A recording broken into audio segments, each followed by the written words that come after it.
Welcome to a world of magical princess fairy tales, where every story begins with wonder.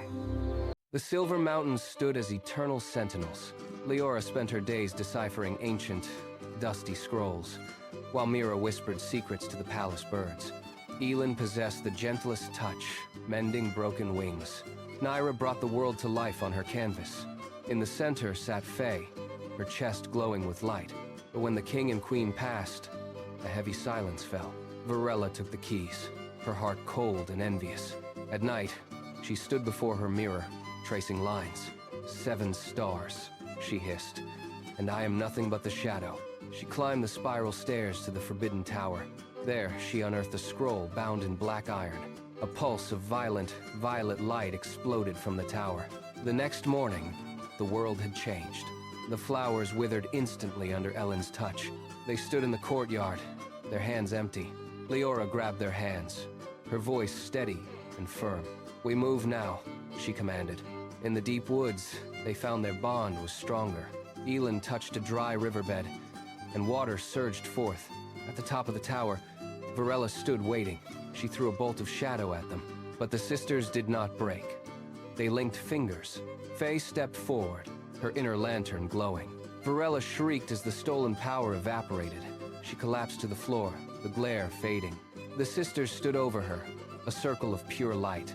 Instead, they reached out their hands in forgiveness. Varella looked at her trembling fingers. She bowed her head, the darkness leaving her soul. The kingdom did not just recover, it flourished. By the simple act of the 7 sisters walking together, beside them walked a woman who had once been a shadow. Varella learned to use her hands for growth. The Silver Mountains watched over a land where light was shared. They lived by the strength of their joined hands. In Arendelle, winter arrived like a soft silver lullaby.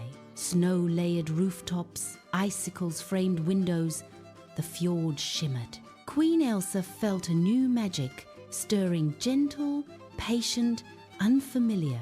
It wasn't the sharp spark of power she used to build palaces. It was softer, almost like a heartbeat beneath the snow. One dawn, wrapped in a frost-blue velvet cloak, Elsa followed a quiet pool into the forest.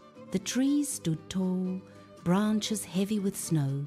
Then she saw it, a faint glow rising from a clearing ahead. Brushing snow aside, she discovered a hidden garden. Crystal roses shimmered like spun glass.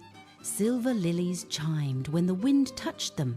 Pale blue star flowers pulsed with icy light. Instead of wilting, they blossomed brighter the colder the air became. Elsa knelt carefully. The petals did not freeze, they glowed. "I didn't make you," she whispered, surprised. A frost vine curled gently around her gloved hand. Comforting, Elsa understood. This garden grew from winter's harmony.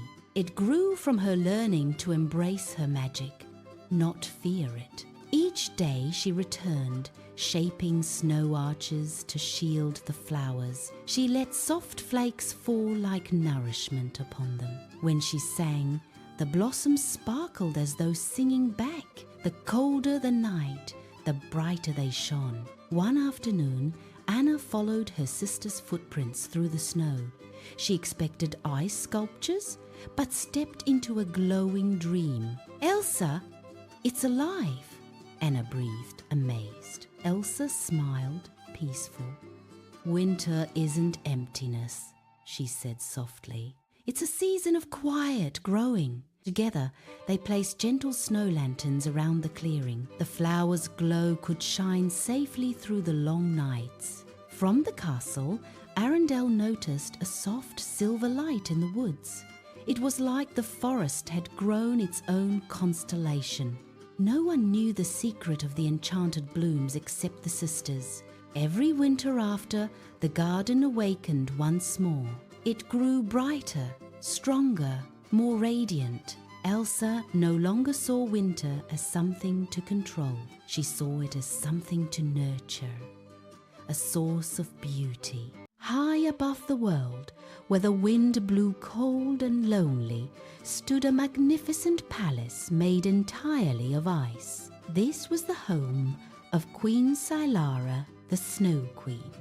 She had long silver hair, eyes like a frozen river, and a gown woven from frost. Everyone in the kingdom whispered, "The Snow Queen never smiles."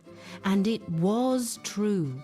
Deep inside her chest, where something warm had once lived, there was now only cold silence. In the village below lived a small boy named Pip. He had messy brown hair, 3 freckles on his nose, and a heart full of curiosity. While other children feared the Snow Queen, Pip simply looked up at her glittering palace. He said quietly, "She must be very lonely up there."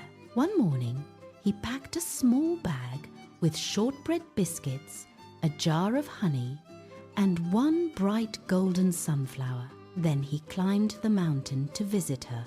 The queen was surprised. No one had ever come simply to visit. Pip sat cross-legged on the icy floor, unwrapped his biscuits, and offered her one. Slowly, carefully, the queen sat down and took it. "It's sweet," she said softly. Then Pip held out the sunflower. Its golden petals glowed warmly in the cold, pale hall. The queen took it gently, and for the first time in years, a tiny tear formed in the corner of her eye. She began to talk. Long ago, she had a dear friend from the village. When that friend moved away, the grief was so sharp that something inside Cylara had quietly frozen shut. Pip listened carefully, then said simply, "I think your heart wasn't frozen. I think it was just waiting." That afternoon, Pip taught the queen how to make a snow angel in the courtyard. When she looked at the impression she had left, her expression turned to pure surprise, and then, slowly, her lips curved upward. Queen Cylara smiled. It was small and quiet, but it was completely real. Deep in the palace walls, a tiny crack ran through the ice, not breaking it, but letting the light in. Before leaving, Pip promised to return every Saturday with biscuits. The queen placed the sunflower in a crystal vase on the windowsill, the first living thing ever kept in the palace. That winter, the village noticed the snow fell more gently, like a kindness. Frost formed flowers on windows each morning, and sometimes villagers saw a tall, silver-haired queen and a small boy walking together at the forest's edge, laughing and throwing snowballs. The ice palace was still made of ice, but now sunlight poured through its walls. Rainbows danced across every room, and warmth filled every corner. All because one small boy with messy hair decided that someone on A queen wished for a child with skin like snow. She named her Snow White. The queen died, and the king remarried a vain woman. The queen asked her mirror who was the fairest. Enraged that Snow White was fairer, she ordered her killed. The huntsman let Snow White run and brought back an animal's heart. Snow White found a cottage with 7 dwarfs. The dwarfs warned her not to open the door. The queen disguised herself and poisoned Snow White with an apple. A prince found her and stumbled, dislodging the apple.